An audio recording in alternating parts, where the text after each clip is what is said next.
But for a brief bit, let's just look away from US tariffs to something which happened here yesterday back at home. And it was fairly dramatic as well. The Delhi government's draft EV policy 2.0 has recommended phasing out of CNG-driven auto rickshaws, petrol and diesel vehicles as well. Yesterday, IGL, of course, was under quite a bit of pressure on the back of that development. So how can this perhaps play out? Will companies' launch pipelines be impacted? Let's get in some thoughts with Mr. Venkatram, Mamillapalle, country MD and CEO at Renault India, and Arun Malhotra, auto industry expert and former MD of Nissan. Gentlemen, thank you so much for joining in. And that's really the point, because if I go back and look at what the policy is proposing, and we'll just put up those graphics, so no CNG auto rickshaws, no three-wheelers which can be CNG or petrol or diesel, starting from Independence Day this year. That's just a couple of months away. And not just that, they're also saying that no CNG or diesel or petrol two-wheelers from next year, which is 15th August 2026. So they're really accelerating the timeline. So in this context, your first thoughts, if I could come to you first, Mr. Venkatraman, will this hurt industry's immediate plans? I mean, this is Delhi going all EV suddenly. Yeah, thank you for having me. Good morning to all. What is important is health of the people. So we know what's the air quality index in Delhi, and it is important that government takes some steps. Auto is just a portion of it, and we know that there are many other factors which are engaged in bad air quality index, what we have. However, the movement towards EV is a right step, but moving at a speed at which the adaptation will become a challenge is an issue. So first of all, we need to have the ecosystem. I don't think that we have the ecosystem which can take the changes so fast.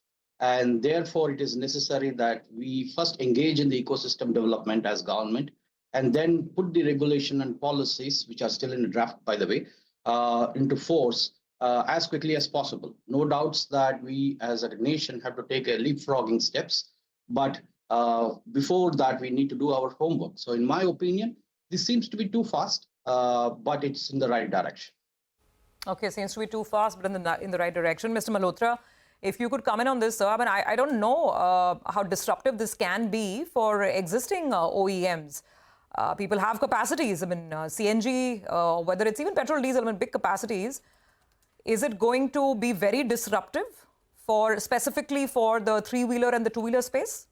So, let's take two-wheelers and three-wheelers separately. As far as three-wheelers concerned, this is about 20 years backward story. In Sheila Dikshit's time when the CNG was introduced, and that was seen to be a landmark move. Delhi was far ahead. Now, CNG is everywhere in Delhi as far as three-wheelers is concerned.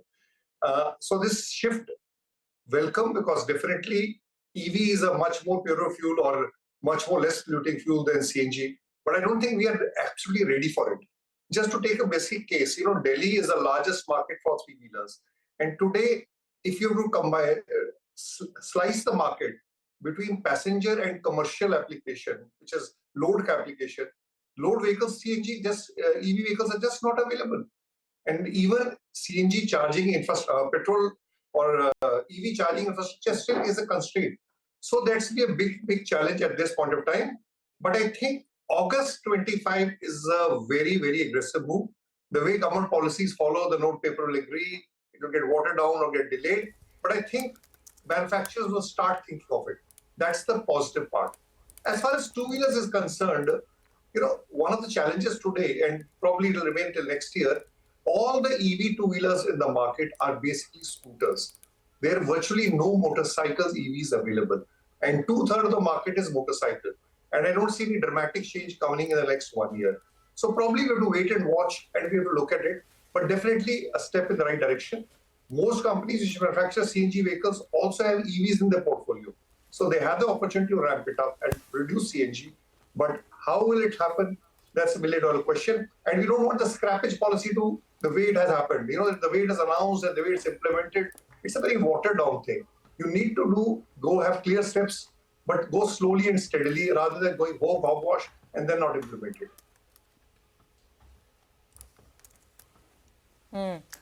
Okay, I think we are getting visuals as well of the RBI governor. That's, of course, the big event for us here locally in India. Just minutes away, 10 o'clock is the policy announcement, and we're widely expecting a 25 bips point rate cut. At least some are saying it could perhaps even be as much as 50 basis points. If I could just come back to Mr. Mamillapalle, what would your prescription be? This is still a draft sort of policy, so we need to see if it is, if it is changed and maybe those timelines are relaxed a little bit. What would a realistic assessment be in terms of when to roll this out if you support full EV fleet for two-wheelers and three-wheelers? See, as I said before, ecosystem is the key. And you are not looking at just the two-wheeler, three-wheeler, but you have to look at the whole auto industry as such. With BS 6.2 emission norms, which was just implemented, and the whole industry have just embraced the new emission norms. And further, we are talking about CNG adaptation, which is, again, well-versed within the NCR region. We should give enough time, at least about 4 to 5 years, at least, for the migration. Anyway, for the passenger car, where we are predominantly in existence, it's very minuscule contribution to the carbon monoxide emissions. So we have to be diligent in what we are doing it. We have other factors which are influencing the air quality index, and that needs to be attended much, much faster than the policies which we are currently putting as draft today. All right. Okay, gentlemen. Thank you. Thank you very much for weighing in on this. This is right now a draft proposal. Let's see what the final guidelines look like, and then perhaps we'll have you back to weigh in on them. That's the Delhi EV policy, something that's still within the realm of discussion.